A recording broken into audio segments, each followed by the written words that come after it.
What's up, everybody? It's Alex from Heavy New York. We are here with Hades, Apparition, and Dark Prince of Devil Master in the van. Thank you guys so much for your time, man. Thanks for interviewing us. Yeah, Of course. it's awesome to have you guys here. Satan Spits on Children of Light is the newest record. Who wants to just give a rundown on how the making of this record was?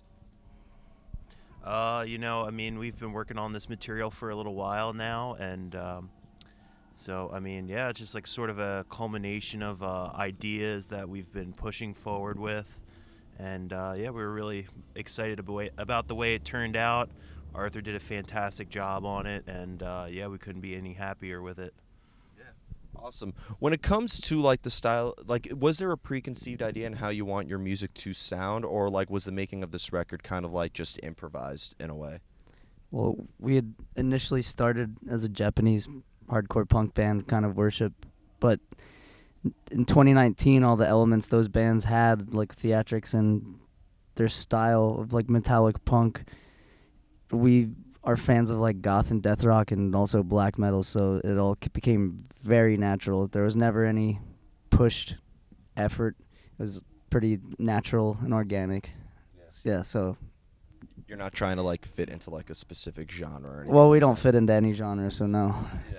Yeah. I mean, this lineup, in particular with you guys, Creeping Death, Power Trip, and High on Fire, is like clearly representative of that too. Yeah, I mean all those bands are different, so it's a very cool package. Yeah, we prefer to be like the oddball on a lot of these tours. It's interesting. It's like growing up and going to shows, I was always more enthralled by the band that kind of stuck out rather than like a very kind of cookie cutter, so to speak, lineup. So it's really interesting. I mean, a lot of people that are into extreme music get it and they understand like sort of the idea we're going for, but there also is like a good reaction to people who don't really know us, and it's been really interesting to see that too. So When it comes to these people who you portray on stage, Dark Prince and Hades, like are these characters that you are just like portraying completely outside of yourself, or are these extensions of who you guys are personally? I think it's like a mix. I mean, they are extensions of who we are, and like sort of like manifestations of like us as we play this music and stuff like that. So we are all about the immersion of like music, and especially like the theatrics and the stage show and stuff like that. So we always really enjoyed bands that really went all in when it came to like the way they performed and sort of their personas as they are in a band. So Interesting. Yeah, I mean, wearing a mask, you're able to do things you wouldn't normally do. So it's like a great break from reality. It's like the same as like a ritual with like a magic ritual, like dressing and all the theatrics. It's the exact same thing. Mhm. When it comes to making music, are you just as much in character when you're like in the studio, or is it a completely different mind frame, making music and recording versus playing live? Well, we rehearse everything before a studio. That was the first time we'd ever been in a studio in our lives, and we just went in and bashed it out quickly. So, but when we're jamming, you know, the way that you write music is you kind of possess yourself, I guess. Like that's a natural. That's just how we see it. But that's really what anyone's doing when they're being creative. They're channeling something outside of themselves. So, yeah. So music I've always wanted to like in a way ask is music like an extension of yourself, or is it a way to escape yourself? Like I've always felt like it could be one or the other, but it seems like it's a mix for both of you. yeah, absolutely. I mean, we think of it as both things. I mean, it's obviously like an extension of who we are, and I think that's why it's like earnest and like we really put our passion into it.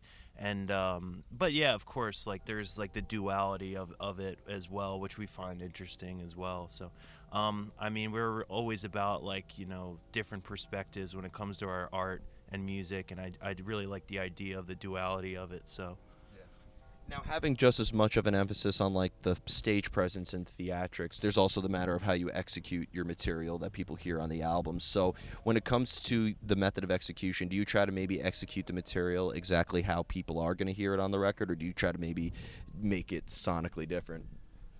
I think there's a lot to be said about seeing a band live and they sound close enough to the album, but it sounds completely different at the same time, and that's what we try to do. We try to not kind of blatantly clone what we've already done, but stay true to it, but go a little bit further with it. Hmm. Is the music that you guys write meant to be open to interpretation, or being that you have such an emphasis on like the theatrics and like a way of approaching art, do you try to maybe convey a certain message behind it? I would say no, not at all. It's about total immersion, which means it is open to interpretation, but we don't have any interpretation really. It's pretty straightforward, fun, uh, mi- mindless and mindful in the like Dionysian sense of just pure ecstasy, where you're meant to just get totally lost in it, as opposed to thought. It's like the erasure of thought.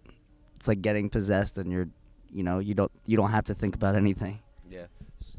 However, on the flip side of that, we don't publish lyrics because we would like that to be open for interpretation, Hmm. so that it's like a band doesn't publish guitar tabs with an album, so we would like the lyrics to be an instrument, the vocals to be an instrument very much in and of themselves as well. That's a beautiful way of putting it. Can someone else's perception on your music maybe change the way on how you look at yourselves as artists? Never. Wow. I think that we are like we feel so strongly about what we do, and we enjoy the reception and the different perception of what we do, but we have a general mindset and idea of what we are doing and sort of the general direction that we're moving in, and it's just like pushing things and like just I don't know, breaking through like different boundaries in the sense of like even just in genres, you know what I mean? We've never, felt at home, so to speak, in one specific genre, and we enjoy that. We really try to like push that as far as we can. Just in the sense of even doing these tours, we don't necessarily fit in as well on these bills, but again, if it's something that's going to be different and interesting for somebody to see, then I think that it's been successful for us. Absolutely. Here's always the most difficult question. I want all three of you guys to elaborate on this because it's always the hardest question for everybody to answer. How do you know when a song is done? Who wants to answer that first? It's a hard one. we you almost never, it's just like art, you don't I've always taught like in illustration and stuff like that, there's a certain point where you just have to release yourself from that piece and just let it be what it is, and it's almost like interesting to leave it in a like almost archaic state, which is sort of the style in which some of our music is created. It's a lot more archaic and a little bit more fluid, and it just is that same idea of just like allowing yourself to be removed from that piece, and it is what it is. Rather than keep pushing it and overworking something, we kind of allow it to be what it is, and then we move on to the next piece. Awesome. Anybody else want to hit on that? Good luck topping that one. I also feel when you fully immerse yourself in an art that you're doing, you have a complete, almost supernatural feeling of like the big picture of what that's meant to be, so you always know where the song should be and how long it should be, how many parts it should be, and it just comes very, very naturally. Interesting. I'm a psychopath who knows exactly what I want, so I write the song and I sculpt it how I want, and it's done, it's done. There you go. Except then I start writing like putting songs together, making like 10-minute long songs that I need to stop doing. Yeah. You've ever seen somebody once said like 40 minutes late to a Dream Theater concert, made it before the first chorus kicked in or something like that. There you go. Yeah. And the final question I wanted to ask you is, when it comes to the inspiration for writing, do you guys have to put yourself in a certain sort of element in order to get into the creative process, or does like inspiration sometimes come spontaneously out of nowhere?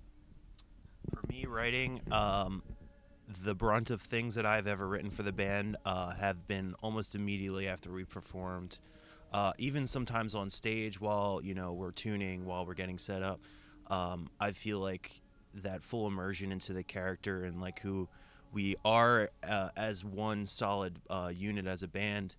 Sometimes strikes the imagination and like creativity, and that's usually when I'm able to do most of my writing usually. So A lot of the times we like come with riffs we wrote on our own. So once like as we've tapped into this, like whatever it is we tap into and with our own sound, I guess we immerse ourselves in that. We keep saying that with this word immerse. It's funny, but yeah, to get into a mindset, I wrote most of my riffs for the band under substances. So, but that doesn't need to be the case. But yeah. It's you're utilizing an external element in order to have an internal experience to result in a new experience. Yeah, for sure. Yeah.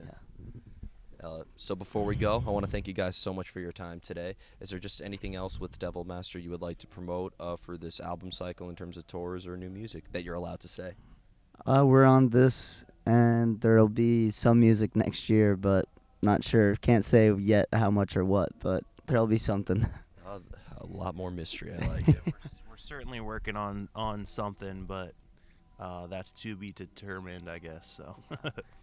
That sounds like a threat. Yeah, I guess in a vague way it might be. I'm going to get the hell out of this van right now. But thank you guys so much, everybody. We are here with Devil Master. This is Alex from Heavy New York. We'll see you next time. Thank you, Alex.